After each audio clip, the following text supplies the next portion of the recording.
I did the thing on baldy lash, bald eyelashes.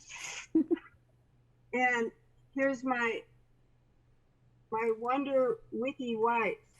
Yeah, we saw Protect the your box. eyes from baldy lash. That's where you have bald eyelashes and the sweat runs down your face into your eyes.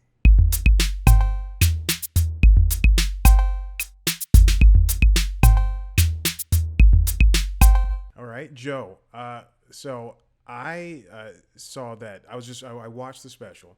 I saw that you had this pure, just face of elation during every part of the special, during every part of the class.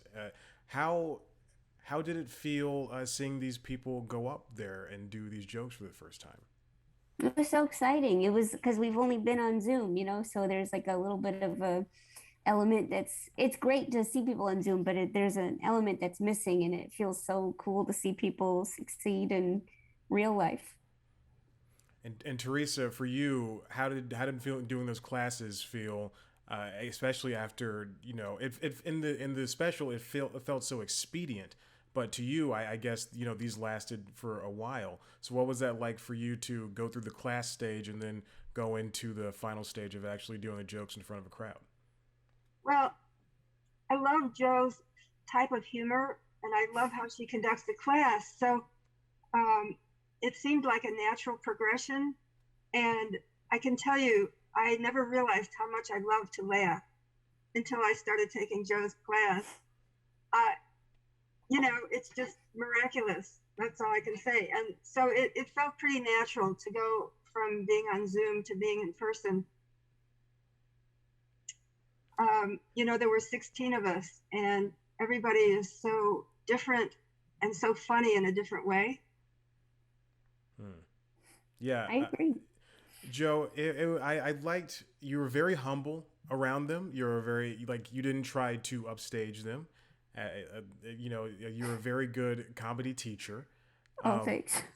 what did you take away from the experience? Did you happen to learn anything from these people, not just about their lives, but about comedy in general? Yeah, I mean, I think this was kind of a weird time for comedy.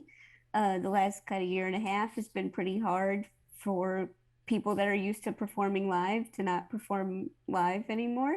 And so it was kind of nice to be around people that really wanted to keep writing and keep making jokes. And it was very encouraging because I felt like, well, what's the point when it was just like when there were just like Zoom classes or whatever, I mean Zoom shows. I just thought like, oh, it's like I didn't really like doing Zoom shows. And yeah, I think that I didn't I think that this was like a very nice way to continue to remember that comedy is fun. Yeah, I think the best part about the situation is how you approached teaching comedy to newcomers, essentially, even if they had been on stage or in acting. It's like when you started out with the class saying, "Okay, just give me your dirtiest joke," and so you can just get that out of the way, and then these people learn by the end of the special, at least, how to tell real constructed jokes, and that was a very special thing. Yeah, Teresa, you're not as dirty as everybody else, though. I'd say you're on the clean side. What I like best is humor that doesn't hurt anybody. And I think that a lot of the comedians have it's gone in the wrong direction. Like I insult somebody and they act like it didn't hurt their feelings, and that's supposed to be funny. What I Can I tell you the joke that really? It was in our second class a year and a half, almost more than a year and a half ago, when we were still meeting in person. Mm-hmm. And that joke, I'm like, I will never leave this class. And I don't remember who told the joke, but here it Oh, is, and you okay. can analyze it backwards and forwards. It was a woman who told it, and I think the assignment was something that happened to you in New York. So the woman said, I rushed into the subway, and there was this huge rat. He was enormous. And then he was so polite. He got up and gave me his seat. And you've remembered that ever since. That is one of the funniest jokes I ever heard. I don't know why. It just tickles me. It doesn't hurt anybody. And, there's a subtle, very gentle political statement there. We're taught to hate rats. Mhm. So what's wrong with rats? They're trying to live like anybody else. Yeah. They eat the garbage on the street. That's very beneficial. Um, whatever. But, we're taught to hate them. But, they're okay. They're Yeah. just they're just animals trying to live like everybody else. So I I did don't know. hear recently that rats eat pigeons. I Oh just God. I'm just putting that out there. Well, I think we have enough pigeons not to run out. Okay. Wow, the pro rat stance. Incredible. I'm not crazy about rats, but that joke was very funny to me. It's great. Wow, good memory.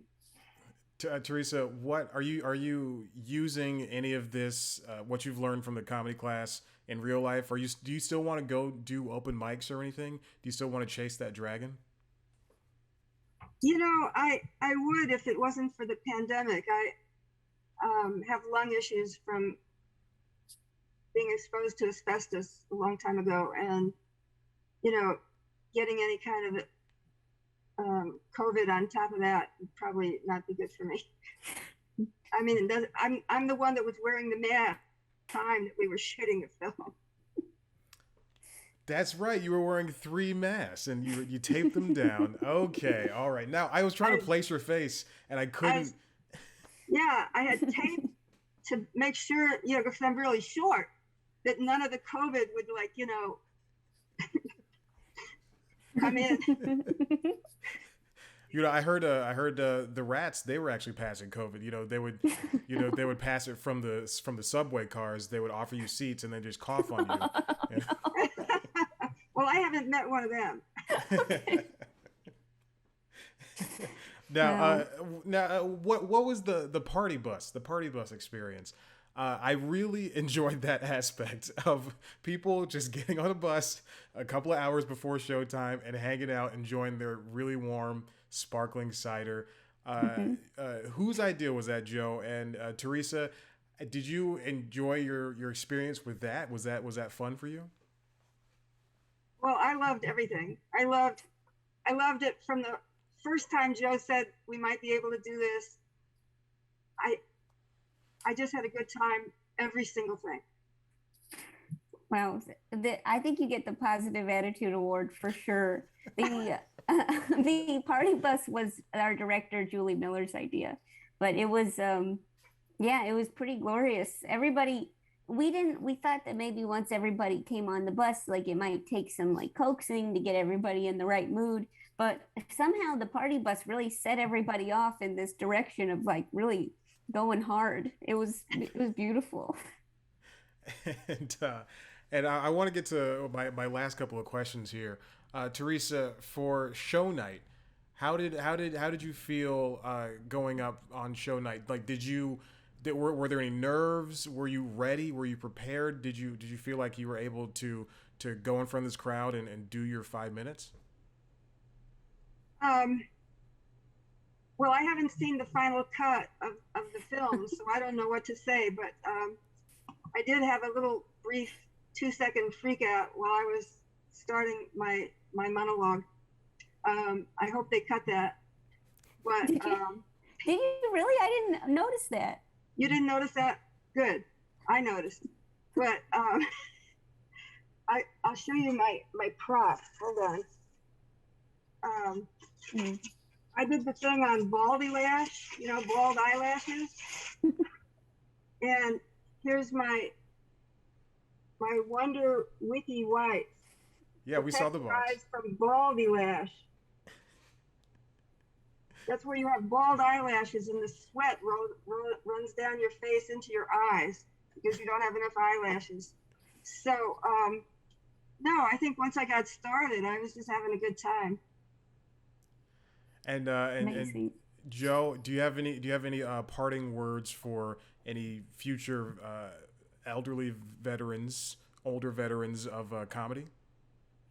Um, that it's I guess I'm not sure. I guess that it's we have a fun class, and I'm glad it's gotten me through a lot of dark times. So I'm grateful for the class.